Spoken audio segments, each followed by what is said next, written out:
Okay, so I wanted to show you what I've been playing with the new AXEFX 3. Some of the functions in this have been quite outstanding, what they've done, what they've added, and what they've just kind of improved on, I guess, which is pretty hard to do because it's a pretty amazing machine already. So what I'm going to do is build a sound that I kind of like pretty much, you know, the one that I use live a lot, the amplifier and the cabs, using the amplifiers and the cabs that I use.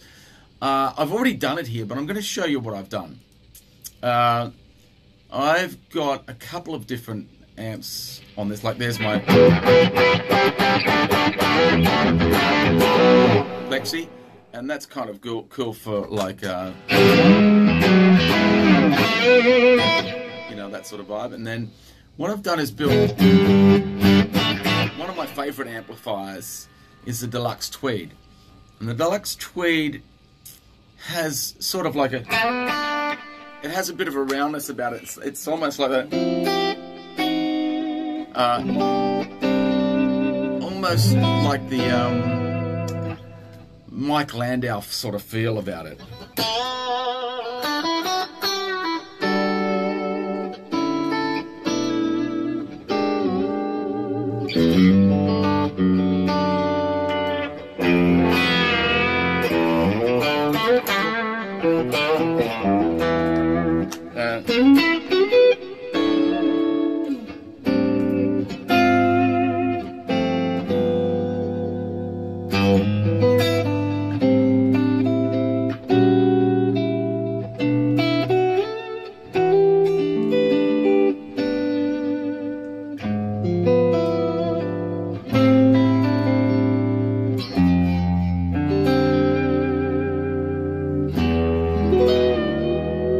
So clean with a bit of grit on the top. So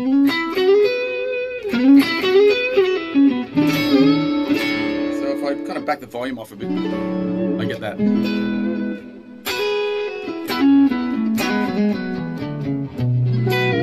Alright, so what I've done there is, you know, kept things pretty simple. I've added a bit of mids. Now the high cut is fantastic, especially depending on whether you're in a studio or whether you're playing live, depending on what sort of boxes you've got. I'll show you what that sounds like. That's with it off. And as far as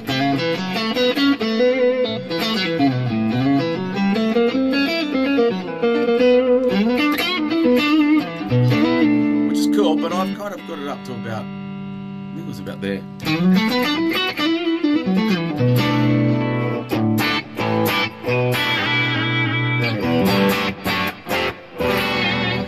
And that kind of gives it a, I've got the bright switch on. I haven't got much drive on at all on that one, but it kind of gives it that, it loses that tweeter hi-fi sound when you cut that back. Another way to lose that tweeter hi-fi sound is to go into your amplifier, your cabinets, and go to the preamp section and get rid of some of the high cut and some of the low cut. Just take a little bit of that off. I've gone on this, you can see it. You could probably do a little bit more depending on what speakers you're playing through. I've got Dyne Audios, and they're the big ones, like the real massive ones, so they do pump out a lot of bottom end. And I would probably change this when I get onto my CLR cabs.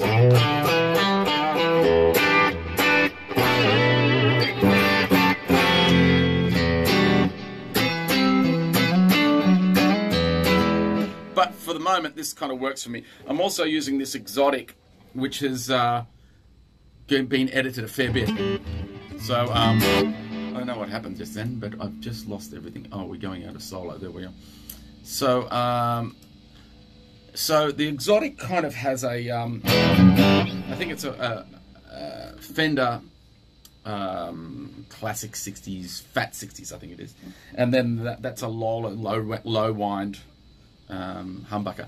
So with the cabinets, get some of that off. Now here in the cabinet section, I've gotten two cabinets going. I've got the Greenback 412 and the Suprema, which is my favorite, number 95. You can get it in the picker. There it is in the Legacy section.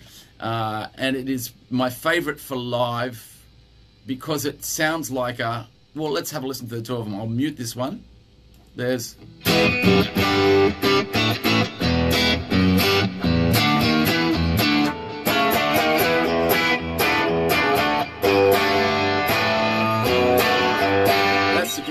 now let's have a look at the Supremo 212.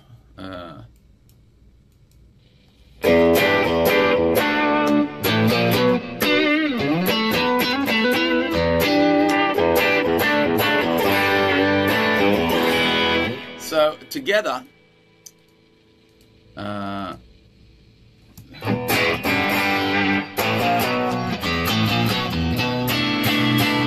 best of both worlds, I reckon.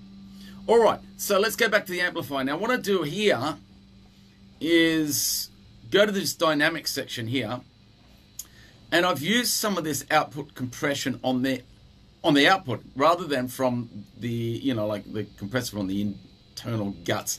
Actually, let's go back to that, even though I'm not even using it. There is some bugs with this. Look at that, see? There we go. There's bugs with the AXEFX 3. It's only new, so it's got a lot of stuff to be done. Have a listen to this. When I take that off, hello, what did I do then? I don't know what I did then. We'll just leave it as it is.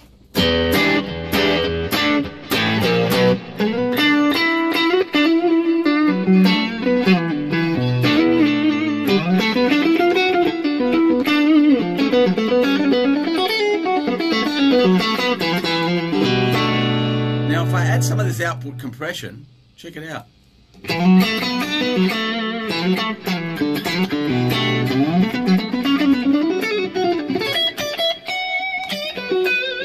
So it kind of does what a speaker would do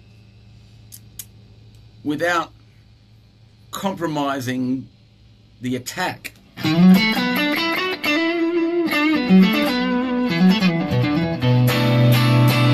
I love it. So you only need a little touch of it, and it kind of just takes away that. Again, that hi-fi tweeter crap that we don't really like as a guitar sound. Anyway, that's kind of all I wanted to show you. It's an amazing little thing, this. I've been screwing around with it. You know, you can get out of that and go into this compression, which is like a real compressor, basically. I haven't really sorted that out yet. I haven't really gone, so I won't talk about it. But this guy...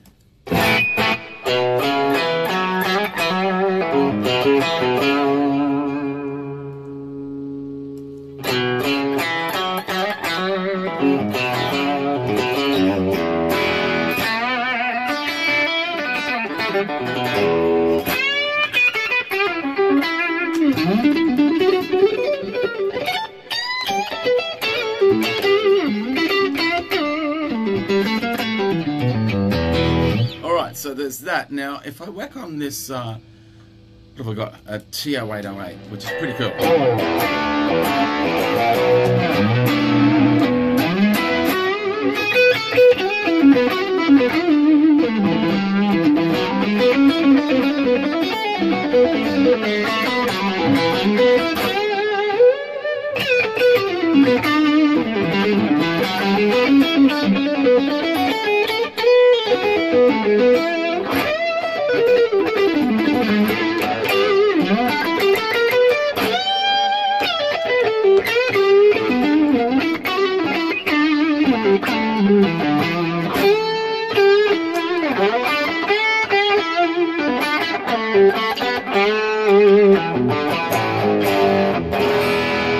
And yeah, that's that.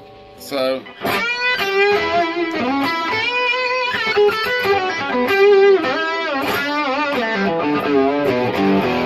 yeah, so I am personally looking for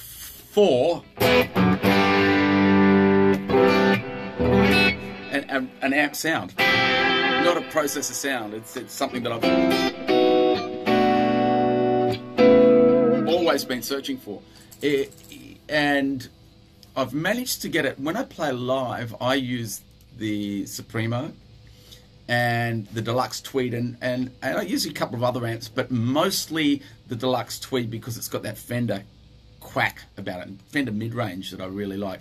Some of the Marshall stuff, if you're playing heavier music, it's great, and because it does have that, not scoop sound, but it does have that sort of thing about it. There are millions of amplifiers. I mean, fuck's sake, look at that.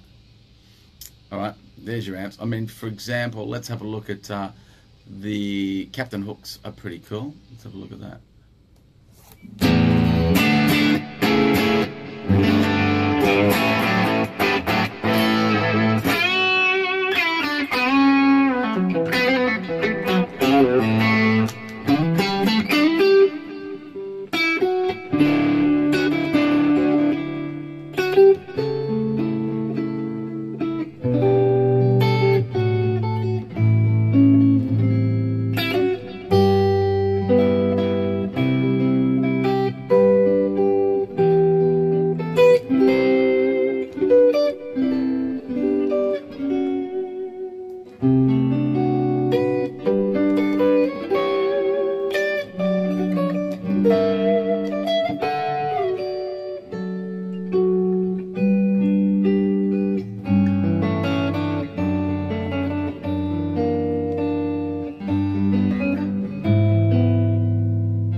So Captain Hook's got, there's so many great things, but that's what I really love about this. You know, especially this cab thing where I can have 4 cabs going on at once. It's just such a cool thing, and you know, pan them or you know, put different mics positioning on them, the distance of the mics. It's really opened up my world. You know, when you buy a real amplifier, you're kind of limited. I am nowadays. I could never go back to it. From that, you know, sure, you get that great sound, and that's one great sound, but I can create exactly what I'm after here, rather than be at the mercy of, you know, I saw somebody saying, has anybody found the perfect amplifier yet? Yes. For me, this is it.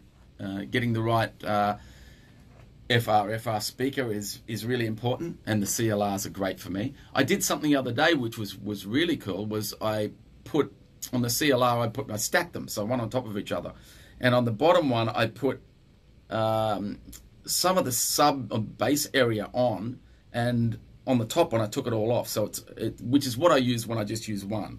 I put it on the back line setting. On the bottom one I put it on, I think it was the tilt setting, which is the second one. So it had a bit of bottom end thump, just like a quad box would, and it was incredible. So, and it was also closer to my ear. The top end was still closer to my ear. So it was just, I've discovered so many different things with this system, that I'm creating my own tone, closer than I've ever got on anything else in my whole life, and it's been a long time. Like, I'm not just new at this. Anyway, look, that's the number 3. I'm sure you can kind of get some of these things out of number 2 and AXE8 if you want to kind of play around with those things. But I'm finding this is the first couple of days I've had with the AXEFX 3, and I'm absolutely loving it. I'm busting to get it to play live. It's going to take a while because I've got to set up my sounds and the foot pedals. That's one thing I'm not real happy about, is that the what is it called? The MFC 101 or whatever it is, Mark 2, 3, doesn't connect up with it. Well, it does, but you've got to program it via MIDI, and then I've got to kind of connect power to it, which I don't want to do. I want to have one cable, which is what I do already. I have a mic cable that goes from the pedals to the AXEFX 2, and it works brilliantly. Anyway, I know there's going to be a solution, but I haven't found it yet, and it's coming. Anyway, that's all I wanted to show you, is that compression thing and those cabs. You know, how to get rid of some of that tweeter and bottom end flab. Get onto the cabs and go to the preamp and get rid of some of that. You know, sometimes you can get up to, like, you know, 100 hertz, and it does great. And this around about 7,000 is really good. Always have it on the 12. And then go back to here and go to your dynamics and check out this output compression stage. It's fantastic. All right, that's the first demo I can show you. Good luck. Plenty more to come.